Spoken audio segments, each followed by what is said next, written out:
I was shopping and I saw they had a sale on flank steak. And what came to my mind? You got it. It's jerky time. So I'm going to make a sweet and spicy teriyaki beef jerky. So the recipe I'm using, I kind of changed a bit from genius.com. I'll put the recipe in the about section below this video. But it had both teriyaki sauce and soy, and I really thought, why do you need both? So I used about 1 jar, whatever you want to say, about that big, of the teriyaki sauce instead. I made about 1.5 cups. I also doubled the spice for the red peppers because I really like it spicy.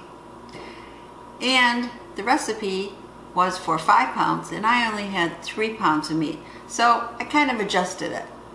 Here's what I did. So now we're ready for the marinade, and we're using here 2 cups of teriyaki sauce. Put it in the pan.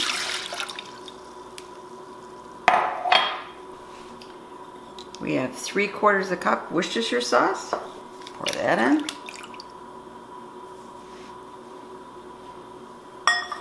So here I have all our spices together. We have 2 teaspoons of the red pepper flakes, 3 teaspoons of the ground onion powder, about 1.5 to 2 teaspoons of the garlic ground powder, and a little over, maybe 1.5 teaspoons of the cayenne pepper, and then 3 teaspoons of the black pepper. And that's it for our spices. Just throw that in here. Go. What's left is our sweetener.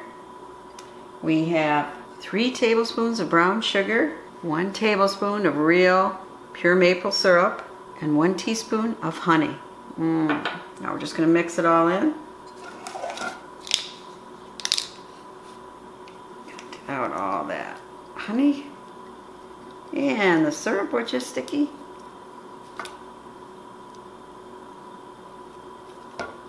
Okay, get it all. That's pretty good. Okay, mix up here. Now I put it on the stove a bit and mix all of this in together. So our object here is just to get the brown sugar melted along with the honey and maple syrup mixed in. And this won't take very long.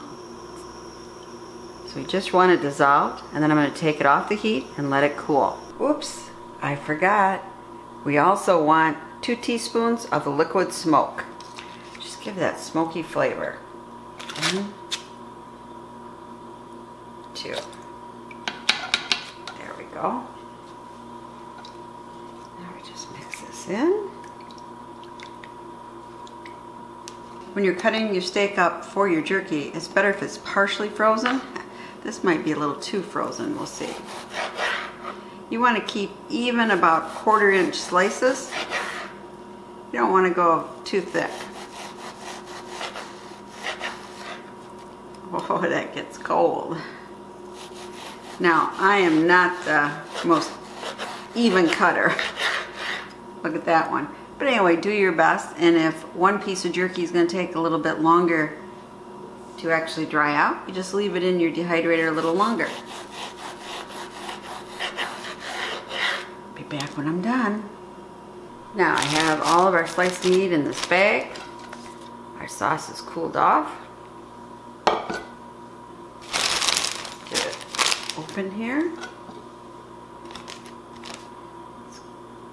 Carefully pour it into the bag.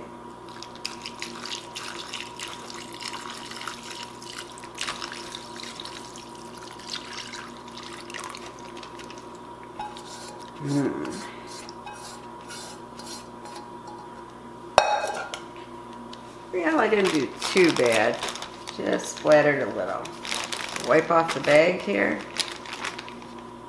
Now, just want to Ziploc it.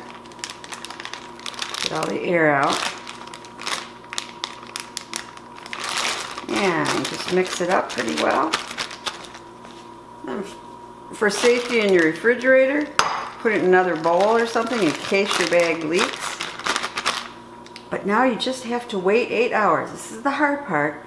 We're going to put it in the refrigerator for 8 hours, or you can put it in the refrigerator for overnight. You just want to marinate it nice and slow.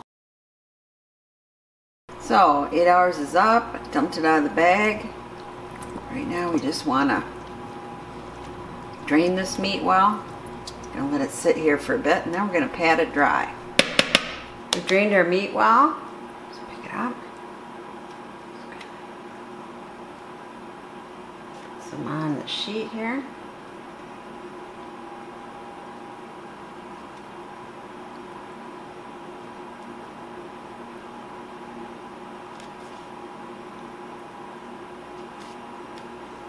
Now we just want to pat these dry. Just like that. And then we're going to put them on our tray. You want to leave some space in between so the air can get to it. That helps them dry faster.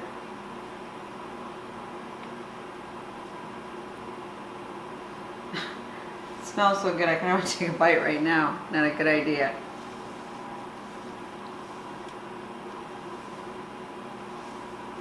We'll be back when we have a full tray. So we have one tray ready for the dehydrator. I'll finish doing the other trays.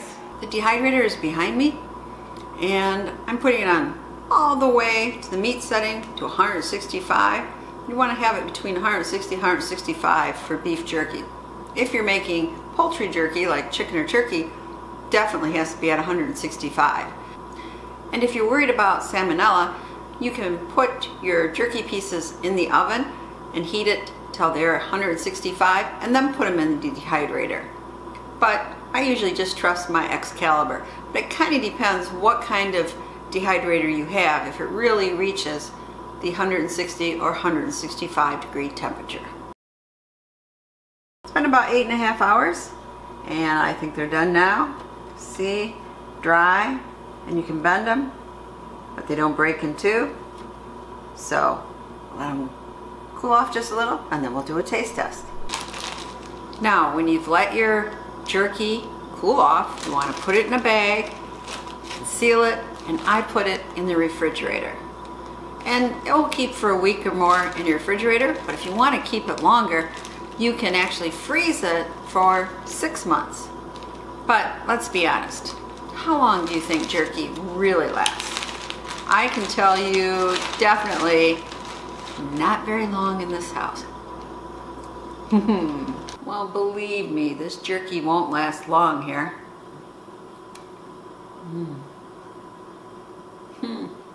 I love jerky. This is a little chewy, but not real chewy. A little sweet. And just, well, my son says more than just a hint of spice. He thinks it's pretty spicy, but I love spicy jerky. This is really, really good. So, do your family a favor, buy some flank steak and make some beef jerky. This is Potpourri saying, please subscribe, share the knowledge, and as always, thank you so, so much for your support. Put down below, what's your favorite type of jerky?